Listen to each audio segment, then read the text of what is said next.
Welcome to my YouTube channel Pathak Bari. আজকের ভিডিওর topic হচ্ছে তোমাদের অষ্টম শ্রেণীর বাংলা বইয়ের দ্বিতীয় অধ্যায় প্রমিত বলি প্রমিত লিখি। সো আজকে আমি এই অধ্যায়ের 24 পৃষ্ঠা এবং 25 পৃষ্ঠা পর্যন্ত আলোচনা করব।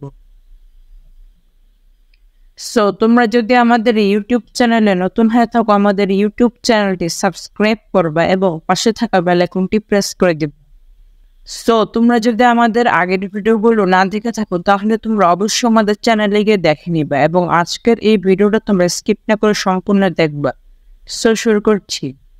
উচ্চারণের স্থান অনুযায়ী ব্যঞ্জন ধ্বনি। বাক প্রত্যঙ্গের যে জায়গায় বায়ু বাধা পেয়ে ব্যঞ্জন ধ্বনি সৃষ্টি করে সে জায়গাটি হলো ওই ব্যঞ্জনের উচ্চারণ স্থান। উচ্চারণ স্থান অনুযায়ী ব্যঞ্জন ধ্বনিকে কয়েকটি ভাগে ভাগ করা হয়। একটা হচ্ছে কণ্ঠন ব্যঞ্জন, তালব্য ব্যঞ্জন, মূর্ধন্য ব্যঞ্জন, দন্ত ব্যঞ্জন ও ওষ্ঠ ব্যঞ্জন।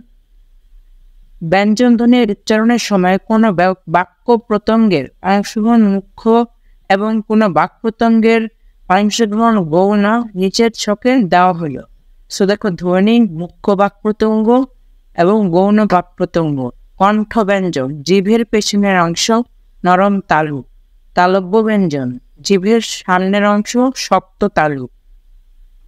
মূর্ধন্য ব্যঞ্জন জিভের ডগা মূর্ধা।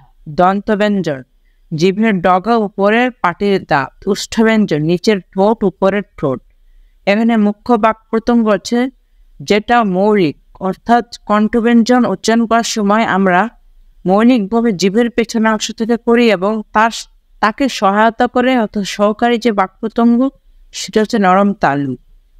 একই রকম তালব্য ব্যঞ্জনের যে মৌলিক যে কাজটা করে সেটা হচ্ছে জীবনের সামনের অংশ, জিভের সামনের অংশ এবং গৌণ বাক প্রত্যঙ্গ অর্থাৎ সহকারী হিসেবে থাকে শক্ত তালু। সো আশা করি তোমরা বুঝতে পেরেছো।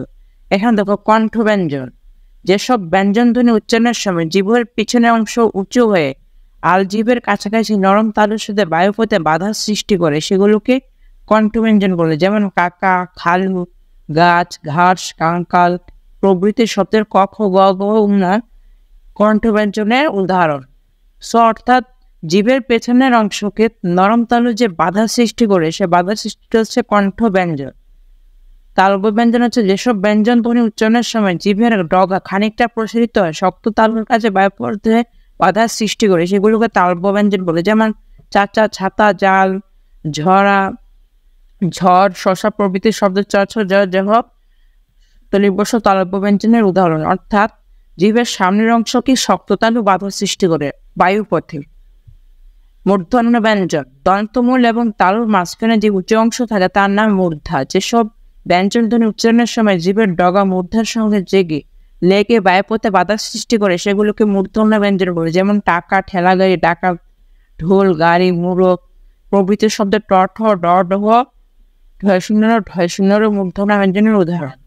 দন্ত ব্যঞ্জন যেসব ব্যঞ্জন ধ্বনি উচ্চারণের সময় জিভের ডগা উপরের পাটির দাঁতে লেগে বায়ুপথে বাতাস সৃষ্টি করে সেগুলোকে দন্ত ব্যঞ্জন বলে। যেমন তাল, থালা, দাদা, ধান প্রভৃতি শব্দের তথ, দ, দন্ত ব্যঞ্জনের উদাহরণ।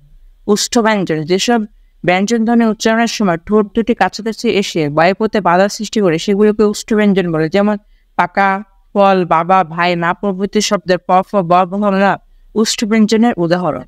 সো আশা করি তোমরা বুঝতে পেরেছ। 2.1.3 উচ্চারণ স্থান অনুযায়ী বাক্য ধ্বনির প্রকার। মা গো ওরা বলে কবিতা থেকে কিছু শব্দ নিচে দেওয়া হলো।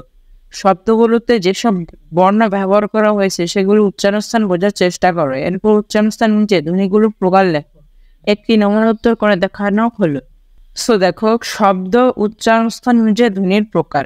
এখানে কুমড়োর ক হচ্ছে কণ্ঠ ব্যঞ্জন এবং ম হচ্ছে ওষ্ঠ ব্যঞ্জন এবং ঢসনার হচ্ছে মূর্ধন্য ব্যঞ্জন। এভাবে আমাদের এগুলো উত্তর লিখতে হবে। সো আমরা এর অ্যান্সার স্ক্রিপ্টটা দেখে নিই।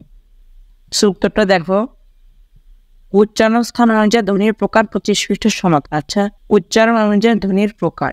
কুমড়ো, সো প্রথমটা করানো হয়েছে ফুল। ফুলের ফ এটা হচ্ছে ওষ্ঠ ব্যঞ্জন, ল এবং দন্ত ব্যঞ্জন। লতার ল হচ্ছে দন্ত ব্যঞ্জন এবং ত হচ্ছে দন্ত ব্যঞ্জন। ডাটার ড মূর্ধন্য ব্যঞ্জন এবং ট হচ্ছে মূর্ধন্য ব্যঞ্জন। গাছের গছে কণ্ঠ ব্যঞ্জন এবং ছ হচ্ছে তালব্য ব্যঞ্জন। ছুটির ছ তালব্য ব্যঞ্জন এবং ট হচ্ছে মূর্ধন্য ব্যঞ্জন। ছুটি ছ, সেটা রিটাইপ হয়ে গেছে ভুল করে। আচ্ছা, পকেটের প ওষ্ঠ ব্যঞ্জন, ক কণ্ঠ ব্যঞ্জন এবং ট মূর্ধন্য ব্যঞ্জন। ভেজার ভ ওষ্ঠ ব্যঞ্জন, জ তালব্য ব্যঞ্জন। কথার ক ওষ্ঠ ব্যঞ্জন, থ হচ্ছে দন্ত ব্যঞ্জন। পাগলের প ওষ্ঠ ব্যঞ্জন, গ হচ্ছে কণ্ঠ ব্যঞ্জন, ল হচ্ছে দন্ত ব্যঞ্জন। তো আশা করি তোমরা বুঝতে পেরেছ।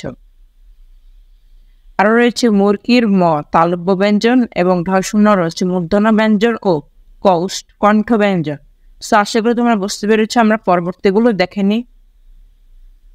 সো দেখো, আমরা পরবর্তীতে দ্বিতীয় পরিচ্ছেদ এখান থেকে শুরু করব। এইসব ভিডিও পেতে তোমাদের অবশ্যই আমাদের চ্যানেলটি সাবস্ক্রাইব করে রাখতে হবে এবং পাশে থাকা বেল আইকনটি প্রেস করে দিতে হবে। সো আজকে পর্যন্তই, তোমরা ভালো থেকো, সুস্থ থেকো। আসসালামু আলাইকুম ওয়া রাহমাতুল্লাহি ওয়া বারাকাতুহু।